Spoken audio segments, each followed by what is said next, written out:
കൊല്ലം കരുനാഗപ്പള്ളിയിൽ 43.5 litre Goan മദ്യം പിടികൂടി. 58 കുപ്പികളിലായാണ് മദ്യമുണ്ടായിരുന്നത്. അയത്തിൽ സ്വദേശി ജിജോയ്ക്കെതിരെ കേസെടുത്തു. സൂര്യഗായത്രി ചേരുന്നുണ്ട് വിവരങ്ങളുമായി കൊല്ലത്ത് നിന്ന്. സൂര്യഗായത്രി, ഗോവയിൽ നിന്ന് ഇങ്ങോട്ടേക്ക് ഇറക്കുമതി ചെയ്ത് ഒരു കച്ചവടം, അതായിരുന്നോ സ്ഥിരം പരിപാടി?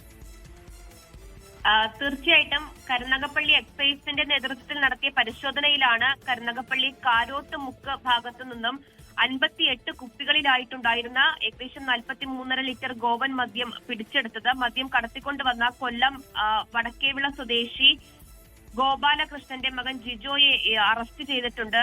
അബ്കാരി നിയമപ്രകാരമാണ് അറസ്റ്റ് ചെയ്തിരിക്കുന്നത്. ഇയാൾ ഇപ്പോൾ വർക്കല താമസിച്ചു വരികയായിരുന്നു. അതായത് ഗോവയിൽ നിന്നും ഇത് കടത്തിക്കൊണ്ടുവരുന്ന മദ്യമാണ്. അതിവിടെ എത്തിച്ചതിന് ശേഷം കൊല്ലം, അതുപോലെ തന്നെ തിരുവനന്തപുരം, പത്തനംതിട്ട തുടങ്ങിയ ജില്ലകളിലേക്ക് വിതരണം ചെയ്യുന്ന സംഘത്തിലെ പ്രധാനിയാണ് ഇയാളെന്നുള്ളതാണ് എക്സൈസ് പറയുന്നത്.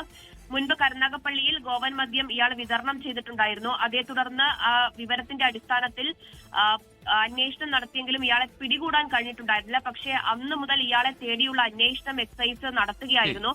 അതേ തുടർന്നാണ് ഇന്ന് ഇയാളെ പിടികൂടാനായത്. ശരി, അപ്പോൾ ജിജോ ഒരു ചില്ലറ കക്ഷിയല്ല. കൊല്ലത്തും കരുനാഗപ്പള്ളിയിൽ മാത്രമല്ല, തെക്കൻ കേരളത്തിലാകെ പല ജില്ലകളിലായി വ്യാപിച്ചിരുന്ന ഗോവൻ മദ്യ ബിസിനസിന്റെ വിതരണക്കാരനായിരുന്നു ജിജോ. ഏതായാലും ഇപ്പോൾ ഇത്തവണ പിടിയിലായിട്ടുണ്ട്. ലോകത്തെവിടെയായാലും ഏത് സമയത്തും 24 വാർത്തകളും ഓഗ്മെന്റഡ് റിയാലിറ്റി പാക്കേജുകളും എക്സ്പ്ലെയിനറുകളും വിശദമായി കാണാൻ ഞങ്ങളുടെ യൂട്യൂബ് ചാനൽ നിങ്ങൾക്ക് സബ്സ്ക്രൈബ് ചെയ്യാം.